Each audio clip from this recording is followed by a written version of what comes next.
who were deadly archers. The pride of place went to his elite band of 10,000 immortals. The immortals were the cream of the Persian army. They were recruited as an elite. The term immortal was the Greek one, which they used because they believed that every time one of the 10,000 was killed, instantly, in reserve, there was another guy waiting just to step into his place.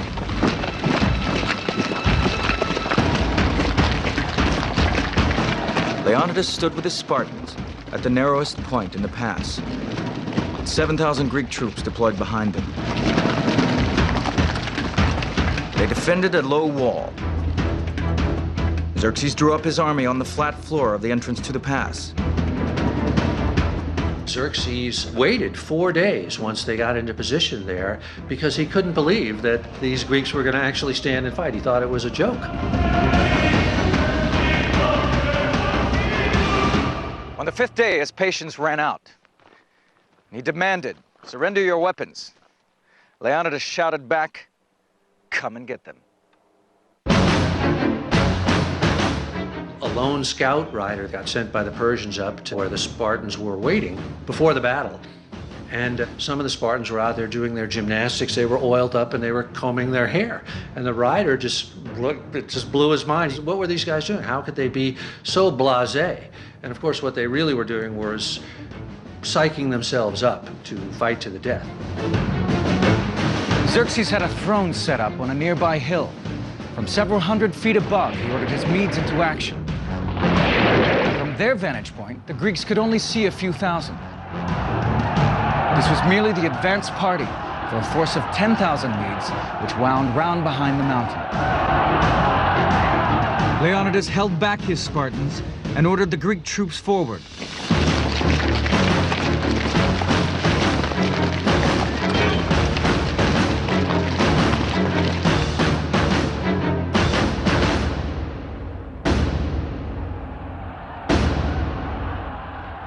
The Battle of Thermopylae had begun.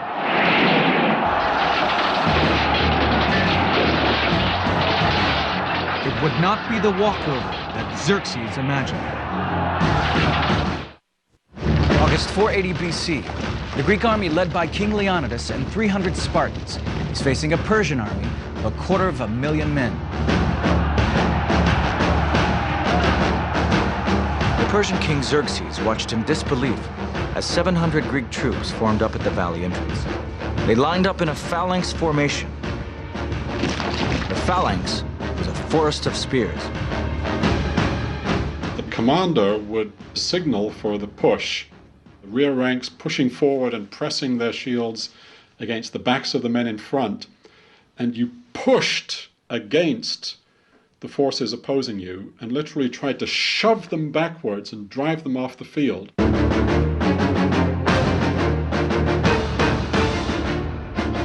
They trained their whole lives for this moment. This phalanx was 18 men deep and 64 across. Their shields overlapped like the scales of a serpent's back, virtually impenetrable.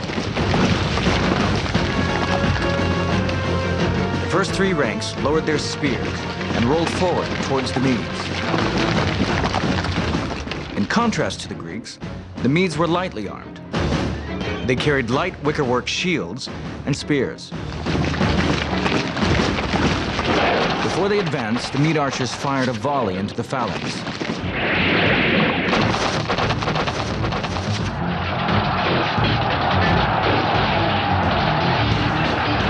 Leonidas sent in more Greeks to reinforce the phalanx, pressing their weight into the backs of their fellow troops. Volley after volley of arrows filled the sky. The Greek infantry had a 3-foot shield. The shields were bronze-faced with maybe 2 inches of oak underneath that. So if you want to think of that as a kitchen cutting board, and how hard you can whack a cutting board with a battle axe and you break it. As the Greeks began to tire, Leonidas sent in his Spartan warriors. They advanced in a phalanx formation as the exhausted Greeks ran back. As they would advance, they would be talking to each other and inspiring each other, encouraging each other to advance while these other people are advancing towards you. I mean, as each step got closer and closer, the terror must have been unbelievable. The highly trained Spartans slaughtered all in front of them. The Medes saw that their own weapons were useless, and in desperation began grabbing at the Spartan spears. And now the Spartans drew the Xiphos, and the real butchery began.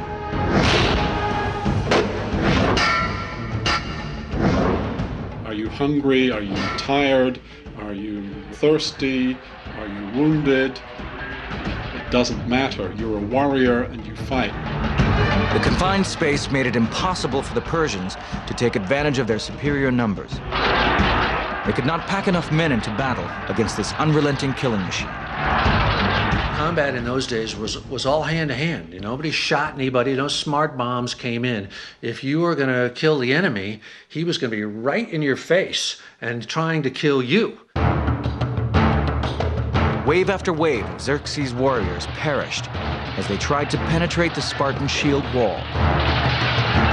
Leonidas joked, "Xerxes has plenty of men, but no soldiers." But the Spartans took casualties as well. The Spartans had a method for identifying their dead, many of whom were battered beyond recognition. They would take a twig and put their mark at either end. And they'd break it in half. Half was kept in a bowl behind the lines, and the other was worn around the wrist. So there you have the ancient equivalent of a dog tag.